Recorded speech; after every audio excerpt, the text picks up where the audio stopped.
রাজনৈতিক দলগুলোর সঙ্গে আলাপ আলোচনা করে বোঝাপড়া করে যদি চলতে না পারেন, আমি আশঙ্কা করি সংকট কিন্তু আরও কিন্তু বাড়বে। গোটা পরিস্থিতিটা তো অনেকখানি ঘোলাটে। নাগরিক হিসেবে আপনি যেমন উদ্বিগ্ন, আমরা মনে তিনজন যারা রাজনীতির মানুষ, আমরা গভীরভাবে উদ্বিগ্ন এবং উৎকণ্ঠার ভেতরে। প্রথমত পুরো বিষয়টা 5 আগস্টের পরে যে 90 দিন বা 105 দিন 6 দিন এখন হতে চলল, পুরো বিষয়টা একটা অভ্যুত্থান পরবর্তী সমাজের মধ্যে একটা অস্থিতিশীলতা থাকে। নানা অংশের বক্তব্য, চাহিদা, এজেন্ডা অনেক কিছু থাকবে, কিন্তু যারা রাষ্ট্র বা সরকার পরিচালনার দায়িত্ব পেয়েছেন তাদেরকে তো পরিস্থিতিটা উত্তেজনাপূর্ণ, কিন্তু আপনাকে তো মাথা ঠান্ডা রেখে আপনাকে পুরো ব্যাপারটা আপনাকে সিদ্ধান্ত গ্রহণ করার প্রশ্ন। এই ইতিমধ্যে যতগুলো সমস্যা, এর একটা প্রশাসনিক একটা দিক আছে। সেই প্রশাসনিক দিকটা হচ্ছে যে এখনো পর্যন্ত ব্যুরোক্রেসি, ল এনফোর্সিং এজেন্সিস বা আমার পুরো জনজীবনের শান্তি নিরাপত্তা বিধানের যাদের দায়িত্ব, তারা অধিকাংশ এখনো পর্যন্ত পেশাদারি দায়িত্বের মধ্যে আসেনি।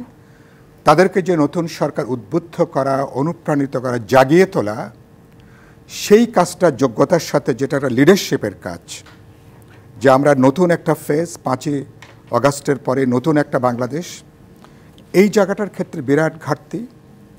আর সমস্যাটা আমি আরেকটা বলতে, গোটা সমস্যা প্রধানত এটা প্রশাসনিক সমস্যা না, প্রধানত সমস্যাগুলো রাজনৈতিক সমস্যা। চিন্তার ক্ষেত্রে, দৃষ্টিভঙ্গির ক্ষেত্রে, বোধের ক্ষেত্রে, উপলব্ধির ক্ষেত্রে গুরুতর ঘাটতি আছে। ধরুন ইসকনের যে বিষয়টা বললেন, এমন একটা সময় মানে ঘর পড়ার মধ্যে আলো পড়া দেওয়ার মতন অবস্থা। কোনো সাধারণ কাণ্ডজ্ঞান সম্পন্ন মানুষ এটা কিন্তু করবে না।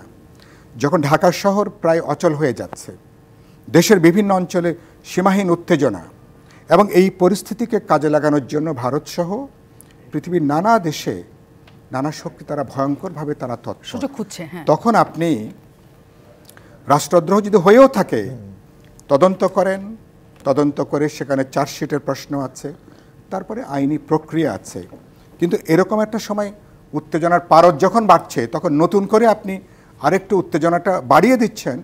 এটা স্রেফ কাণ্ডজ্ঞানহীন, দায়িত্বহীন, পুরো দেশটাকে প্রকারান্তরে নৈরাজ্যের দিকে নেবার একটা প্রত্যক্ষ কোনো প্রচেষ্টা কিনা আমি খুব খোলামেলা বলতে চাই। আর সরকারের একটা সমষ্টিগত একটা ব্যর্থতা আছে। নগদের সর্বোচ্চ বার 167 টাকা রিচার্জে পাবেন 1 লাখ টাকা পুরস্কার, আরও আছে প্রতি সপ্তাহে পুরস্কার ও ক্যাশব্যাক।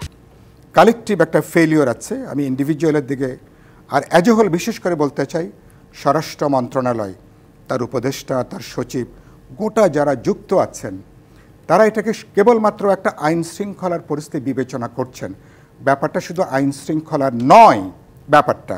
তো সেই জায়গা থেকে আরেকটা খেয়াল করবেন, রাজনৈতিক এত বড় ক্রাইসিস, রাজনৈতিক দলগুলোর সঙ্গে কোনো অর্গ্যানিক কোনো যোগাযোগ নেই, কোনো অর্গ্যানিক কোনো এনগেজমেন্ট নাই, কথাবার্তা নেই, আলাপ আলোচনা নাই, বোঝাপড়া নাই, যেখানে পুরো অভ্যুত্থানের একটা, আমি বলি না ওই যে বিপ্লবের যেমন ওই যে বলে প্রতি বিপ্লবের ঝুঁকি থাকে, অভ্যুত্থানের একটা প্রতি অভ্যুত্থানের আশঙ্কা থাকে। তার মানে কনস্ট্যান্টলি আপনাকে ভিজিল্যান্ট থাকার ব্যাপার। আপনাকে সমস্ত ক্ষেত্রে চিন্তা, আপনার প্রতিটা পদক্ষেপ যদি আপনি বিবেচনা হিসেবে না দেন, ছাত্ররা যেটা করলো, এটা কি কেবল একটি প্রশাসনিক সমস্যা? খেয়াল করবেন, শিক্ষার ক্ষেত্রে পুরোপুরি একটা নৈরাজ্য চলছে। সরকার অনেকগুলো কমিশন করেছে, শিক্ষা নিয়ে কিন্তু কোনো কমিশন হয়নি। সরকার আগুনে হাত দিতে চায়নি।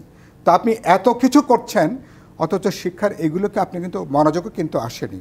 আপনি খেয়াল করবেন, তারপরে অটোরিকশা, এগুলো আপনি জানেন না, ঢাকা শহরে 10 লক্ষ যেখানে অটোরিকশা যেখানে যুক্ত আছে, আপনি হাইকোর্ট কিভাবে কোন বোধের জায়গা থেকে এটাকে স্থগিত করার, তারা এটাকে চলবে না এরকমটা তারা সিদ্ধান্ত দেন। তো এগুলো তো সরকারের, এগুলো বোঝা দরকার আমরা কোন একটা সময়টা পার করছি।